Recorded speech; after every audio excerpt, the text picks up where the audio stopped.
Começa agora o Hidrocast, o podcast da plataforma Hidroponia, um programa com alma de hidroponia do Brasil e do mundo.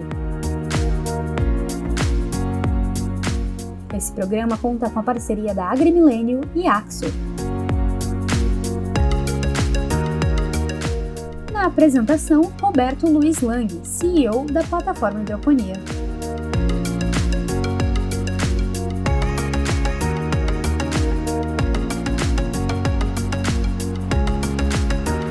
Olá, amigos da plataforma Hidroponia, mais um episódio do Hidrocast, o podcast com alma de hidroponia, oferecimento de AgriMilênio, fertilizantes especiais e Axo equipamentos de medição. Passando e passeando pelo Brasil, hoje nós estamos diretamente de Vacaria, Rio Grande do Sul, falando com o pesquisador Mário Palombini. Olá, Mário, seja bem-vindo ao Hidrocast da plataforma Hidroponia. A palavra está contigo agora, eu gostaria de que tu te apresentasse. Olá. Obrigado, Roberto. Eu sou Mário Calvino Palombini, sou engenheiro agrônomo formado pela URGS. Sou especialista em sistemas hidropônicos de morango, com um enfoque em controles biológicos. E trabalho nessa área, eu acho que há mais desde 97, e já tenho um bom avanço nesse segmento. Não tenha dúvida. Nossa relação se estabelece a partir dos encontros de hidroponia de Florianópolis e aí estabelecemos aí um ótimo relacionamento. Seja sempre muito bem-vindo à plataforma, Mário. Obrigado. Mas conta para nós aí um pouquinho o que nós temos o cenário da hidroponia em geral aí na Serra Gaúcha e o que existe de avanço na sua área de especialização, Mário. Bem, aqui na Serra Gaúcha, eu diria que o grande volume de produção hoje de morango já é em sistema fora de solo. Há uma redução considerável da área de produção no solo, e isso levou à necessidade de um avanço tecnológico nesse segmento. Devido a essas necessidades, eu estou trabalhando junto com um pesquisador da Universidade de Oviedo, na Espanha, desenvolvendo projetos de melhoria e da eficiência desses sistemas. O pesquisador lá é Pedro Palência Garcia, que ele é um pesquisador na realidade de Huelva, na região principal produtora de morango da Espanha, mas agora ele está atuando mais ao norte, uma Universidade de Oviedo. E através disso nós estamos desenvolvendo projetos já de pesquisas, nesse sentido são bem avançados já. Então, nós estamos desenvolvendo não é exatamente uma otimização dos sistemas de produção, todos os fatores do sistema de produção, com uma produção de muda tri-plant, que é a muda produzida em bandeja, fora de solo também, né? E também a utilização de todos os tratamentos fitossanitários via biológico, com exceção da Drosophila Suzuki, que essa, infelizmente, ainda não temos uma tecnologia avançada para chegar a esse ponto. Muito bem. E nessa questão, dividindo o assunto em duas partes, e isso é necessário para o entendimento da nossa audiência, a questão do tratamento fitossanitário. Quais os avanços, o que nós podemos projetar em termos de desempenho desse sistema para o mercado e para a produção em larga escala? O sistema de controle biológico já está sendo utilizado pelos produtores aqui. É um sistema novo, há muito ainda, como ser um sistema novo, existe ainda algum receio sobre até a comprovação total da eficiência, uma questão de segurança dos produtores, mas até agora o sistema está mantendo todo o controle fitossanitário dentro dos padrões adequados de produção. E ele é basicamente dividido, ele é totalmente feito com seres vivos. Ele é dividido entre macrobiológicos e microbiológicos. Os microbiológicos estão sendo usados hoje aqui a Beauveria bassiana, o Bacillus amyloliquefaces e os tricodermas, que são mais ou menos 3 tricodermas, mais especificamente o rasiano. O tricoderma, eles conseguem controlar praticamente todas as doenças fúngicas da parte aérea, com exceção da Beauveria, com exceção do oídio, que aí tem que ser o Bacillus amyloliquefaces. E a Bovéria bassiana, ele faz uma limpeza na área em termos de vários tipos de pragas, com exceção do ácaro, que aí tem que ser utilizado o ácaro predador. Existe mais ou menos 2 produtos que existem na Europa e nos Estados Unidos que ainda não tem no Brasil, que nos faz falta, que é um ácaro predador específico para trips, que pode ser o whisky ou Baccheri, e um que é um predador de oídio, que ele tem uma eficiência em termos de controle, não preventivo, mas um controle de erradicação, né? que é o Quisqualis, Amiloliquefaz Quisqualis, mais ou menos. Mas mesmo assim, sem ter esses dois, nós temos condições hoje de atuar em forma produtiva com uma eficiência razoavelmente boa. No desempenho da produção, Mário, todos esses recursos minimizam o impacto de ameaças, certo? E isso representa o que em termos de produtividade? Há algum impacto na produtividade efetiva, não só no combate às pragas, mas no agregar volume de produção? Sim, existe, mas de forma indireta. O que acontece é o seguinte: os tratamentos químicos são tratamentos de impacto.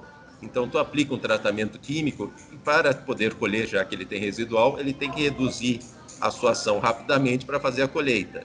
Então, ele dá um lance de impacto e depois some. O que acontece? Nos sistemas químicos, tu tem a praga e tu aplica para combater a praga. Então, bateu, levou. Tá?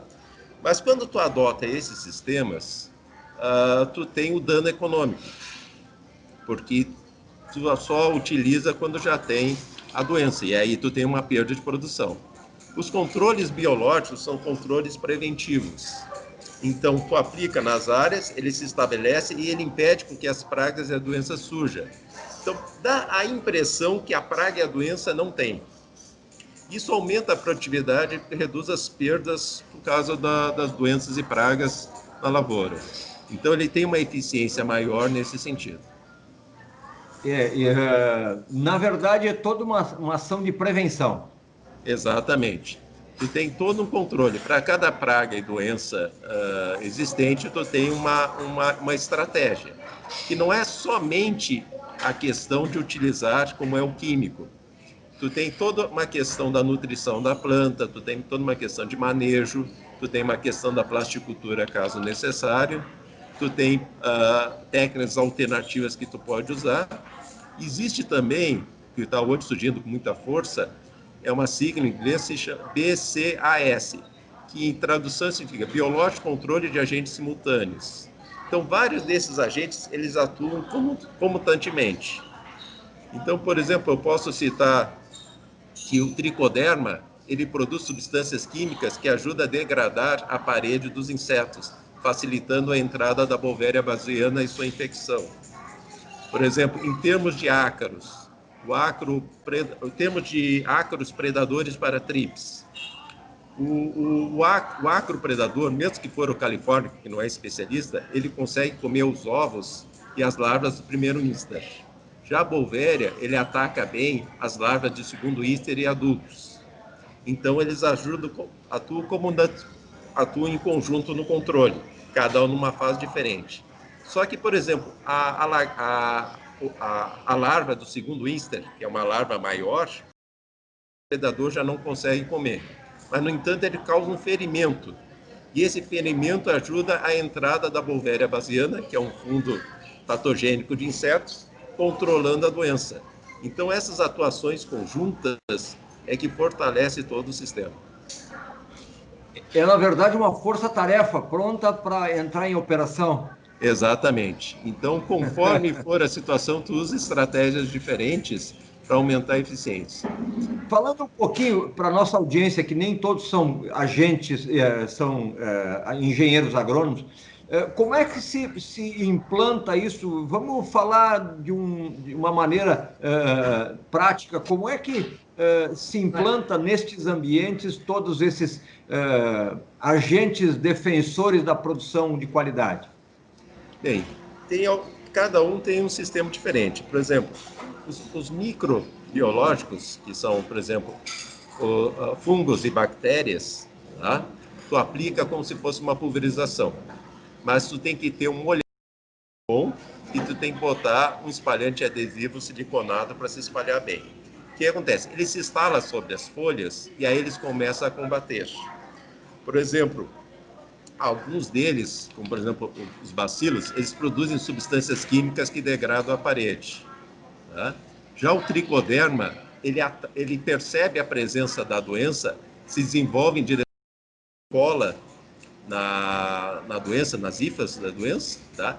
E ele começa a combater ele. Por exemplo, a Beauveria bassiana, ele já é um fungo onde os esporos se localizam na epiderme, eles penetram e causam uma doença no inseto. E essa doença leva à morte do inseto. Então, basicamente, esses é uma aplicação preventiva. Tu aplica sobre a superfície da planta e eles começam a combater quando a praga vai se instalar.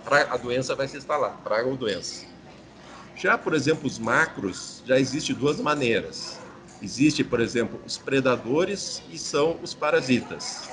Então, por exemplo, tu pega um ácaro predador, o califórnico, que é ácaro do rajado, tu aplica ele preventivamente quando começar a surgir as flores, porque ele também come o pólen para sobreviver. E durante a vida da planta, você não vai mais se preocupar com ácaros, porque eles são atraídos pelo cheiro do ácaro. Então, se começa um foco de ácaro, eles já são atraídos imediatamente e já combatem.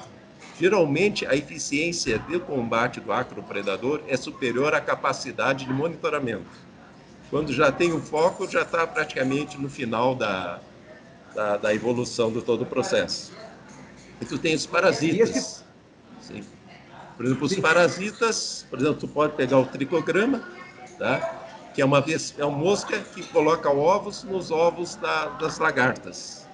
Dessa forma, o que ela faz? Em vez de sair uma lagarta, sai outra mosca parasita que continua a infecção. E dessa forma ocorre o controle mais ou menos do sistema. E o processo se repete nessa frequência, há uma nova vida de agentes biológicos sem a participação, sem uma nova pulverização, é isso? Ou a pulverização Sim. se repete? Na verdade é o seguinte, tu precisa ter na superfície da folha uma quantidade de esporos, chama-se pressão de inóculo. Tá? Então, a primeira tem que fazer 2 aplicações para criar a pressão de inóculo. Tá? Depois, ela vai oscilar. Eu tenho trabalhos que eu fico até 30 dias sem aplicação, sem ter problema. Depende das condições climáticas. Tá? Mas, por segurança agronômica, fora da pesquisa, porque o produtor não pode correr o risco, tá? Varia de aplicações de 1 semana a 15 dias, 15 a 20 dias, mais ou menos isso. Conforme a pressão ambiental. Se tiver uma pressão muito alta, é recomendável fazer aplicações mais seguidas. Mas tem um ponto importante, é um raciocínio um pouco diferente. As condições dos fungos e bactérias, o controle biológico se desenvolver, são as mesmas da doença. Então, é aplicado antes da chuva. Então, já existe uma multiplicação a campo. E o interessante é que, por exemplo, no caso do químico, tu tem uma aplicação constante, porque ele é químico, ele não altera. Se houver uma pressão de inóculo da doença, uma pressão da doença, o químico já não tem a eficiência desejada. Já com os biológicos, quando houver uma pressão da doença por questões ambientais e umidade, o controle biológico também se multiplica, mantendo igualitário os dois. Então, ele é muito mais eficiente sob condições mais críticas. Perfeito. Há um equilíbrio e uma compensação natural pelas condições climáticas. Exatamente. É importante também frisar que esses agentes biológicos não atingem a planta. Tá? Então, ele não causa nenhum efeito. Ele somente atinge o agente em qual ele é programado para atingir. Então, por exemplo, se ele fica mais ou menos estabilizado na área, e quando ocorre um aumento da pressão da doença, é que ele começa a se multiplicar. Então, Perfeito. está diretamente ligado com a população das pragas e doenças. Eu quero voltar com esse assunto no próximo bloco, Mário, quando também gostaria de tratar um pouco mais sobre a pesquisa iniciada em 2012. E chamo agora, então, o nosso intervalo, lembrando que o Hidrocast da plataforma Hidroponia é um patrocínio de AgriMilênio e Axo, marcas de valor do nosso catálogo de fornecedores. Um breve intervalo e voltamos já. Você está ouvindo o Hidrocast, o podcast com alma de hidroponia. Aquafértil Fertilizantes Especiais. Sinônimo de fertilidade, custo-benefício e sintonia com a natureza. Alta solubilidade, baixo índice salino, indicado para o cultivo hidropônico. Aquafértil. Inovações para sua produção hidropônica. Um produto AgriMilênio. Distribuição para todo o Brasil. Saiba mais no catálogo de fornecedores da plataforma Hidroponia. Acesse plataformahidroponia.com/catálogos.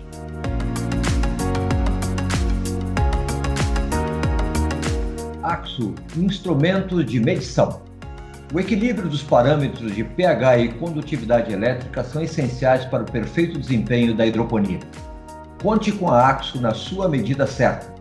Equipamento de medição para a produtividade do seu cultivo hidropônico. Distribuição para todo o Brasil e exterior. Saiba mais no catálogo de fornecedores da plataforma Hidroponia. Acesse plataformahidroponia.com/catálogos.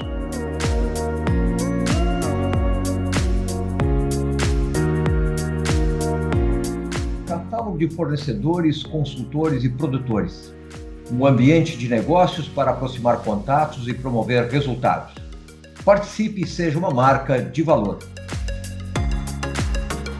Voltamos já com o Hidrocast, o podcast com alma de hidroponia da plataforma Hidroponia, oferecimento de AgriMilênio, fertilizantes especiais e Axo equipamentos de medição. Marcas de valor no catálogo de fornecedores da plataforma Hidroponia. Seja você também uma marca de valor da plataforma Hidroponia. Mas, Mário, retomando o nosso assunto, você mencionou há pouco a questão dos ambientes e eu queria detalhar um pouquinho mais. Como é que é esse ambiente de produção dessas pesquisas, dessa consultoria, das consultorias que tu oferece? Na verdade, praticamente todas as áreas estão sendo testadas em sistemas hidropônicos e protegidos. Tanto o túnel alto como o túnel baixo, mas o túnel baixo é elevado aos túneis altos com hidroponia. A hidroponia ela tem uma vantagem que ela ajuda o controle dos fungos de solo. E isso é um dos fatores que levam. Aí nós utilizamos os substratos que são inertes e também esterilizamos os solos com tricoderma. Com isso, praticamente, nós eliminamos a problemática de solo. Em termos de plasticultura, que aí é um aspecto interessante, tem várias doenças que necessitam do impacto da gota para se multiplicar. Por exemplo, a xantomonas ou a microsferela, ela precisa do impacto da gota. Então, a plasticultura ela já reduz a possibilidade da propagação dessas doenças. Então, a plasticultura faz parte desse sistema de controle biológico, que entra como soluções alternativas. É lógico, por exemplo, nossa pluviometria aqui é muito alta. Nós não testamos ainda em áreas com pluviometria baixa. Mas eu fiz alguns testes a campo, em mudas, a campo aberto, com controle biológico e ele teve uma eficiência relativamente boa. Mas não utilizamos ainda isso em áreas de produção comercial, mesmo porque na nossa região não tem produção a campo aberto, sem plasticultura. E como o nosso assunto é aqui hidroponia, né, nós temos que estar buscando entender o processo e os procedimentos de uma forma mais adequada. Então, todas as pesquisas que você menciona são pesquisas realizadas em estufas em condições para melhoria da produção, é isso? Exatamente. Mesmo porque a hidroponia, com a nossa pluviometria aqui, não pode ser feita a campo aberto. encharcaria o substrato e as plantas teriam problemas de oxigenação das raízes, né? Então, a partir do momento que se trabalha em hidroponia, automaticamente tem que se pensar em plasticultura. Então, não dá para desvincular um do outro se tiver precipitação pluviométrica. Os testes que eu fiz no chão, sem plasticultura, foram testes de produção de muda, onde foi utilizado controle biológico em produção de muda. Então, as plantas mães estavam na plasticultura, em substrato, né, que é o sistema hidropônico, e as plantas, os afilhos, estavam também em substrato, mas em campo aberto. Também é um sistema hidropônico. E nos testes feitos com controle biológico, ele teve eficiência. Mas eu não recomendo isso aí para produção em escala a nível de produção de frutos, né? Produzir frutos, pensando em hidroponia, sempre eu vou pensar em plasticultura. Perfeito. E cada vez mais nós estamos preocupados em produção alinhada com sustentabilidade, ou seja, é uma corrida tecnológica de busca de produção sem agentes químicos, né? Exatamente. Então, nesse aspecto, eu gostaria de frisar alguns detalhes, algumas terminologias que não são utilizadas no Brasil ainda. Todos esses controles biológicos não têm residual, tá? Porque eles não são, lógico, químicos. Mas a preocupação do controle biológico é questão se ele causa alguma doença em seres humanos. Então, é feito testes e é dividido em dois grupos, o risco zero e o risco mínimo.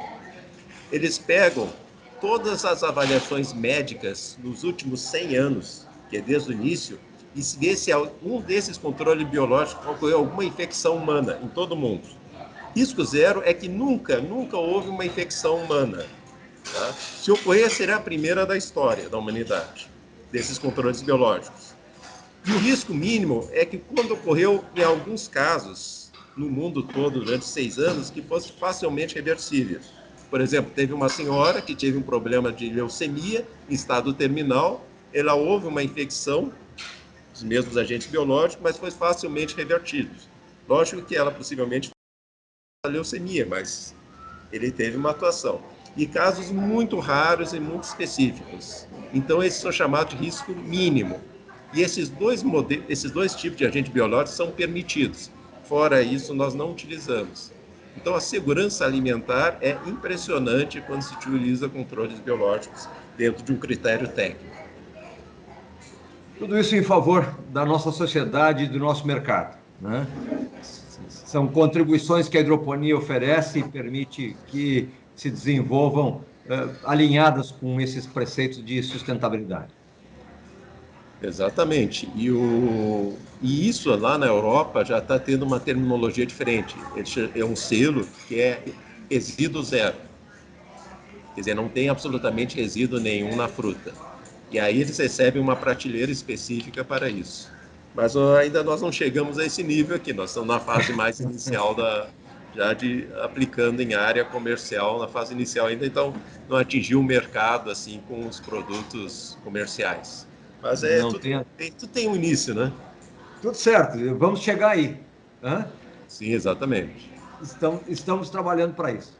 Mário, eu gostaria de trazer uma abordagem rápida, já que o assunto é extremamente amplo e muito detalhado, mas eu gostaria que tu falasse para nós um pouquinho, já criando um teaser para um próximo programa, sobre esse trabalho de pesquisa que começou lá em 2012. O que a gente pode trazer, por que começou esse trabalho, de que forma se estabeleceu essas parcerias e o que a gente pode determinar como referência futura, como resultado desse trabalho, dessa pesquisa. Sim, perfeito. Eu tenho um contato lá com um pesquisador na Universidade da Espanha há muito tempo. E aí, em 2012, nós fomos para lá e aí eu vi os sistemas mais modernos de produção, eu vi ali o sistema NGS, que é uma sigla em inglês, que é Novo Sistema de Cultivo. E aí eu comecei a fazer uma pesquisa nesse sentido, mas eu não vi esse sistema como algo realmente vantajoso Mas teve alguns aspectos desse sistema que me interessou, principalmente o software de controle de irrigação.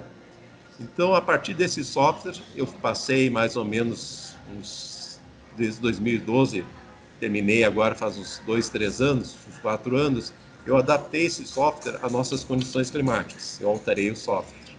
Então, eu tenho um software que faz toda a indicação de controle de irrigação. Tu coleta os dados a campo, passa para o software analisa, vê os problemas do sistema de irrigação e recomenda o período de irrigação e intervalo de irrigação. E aí esses dados se coloca no programador e ele corre 1 ou 2 dias ou um dia só, dependendo das condições climáticas. Esse software ele é interessante porque ele trabalha em cima de uma nomenclatura diferente. Ele chama água facilmente disponível. É a quantidade de água em que a planta não faz força para absorver. Então, são pequenos pulsos de irrigação, onde mantém uma variação mínima da quantidade de água no substrato. Isso aumenta enormemente a eficiência da fertirrigação. E a partir daí, nós começamos a desenvolver aqui um projeto de mudas tri-plant. É uma pesquisa que foi feita numa universidade da Polônia, que é um grande produtor europeu de mudas, e aí nós adaptamos aqui a nossa região, que essa parte aí está bem desenvolvida, está praticamente assim concluída, com uma muda de uma qualidade excepcional. E estamos também desenvolvendo um sistema de produção para essa muda. O sistema de produção não é nada milagroso, não existe um produto milagroso, nem nada desse tipo.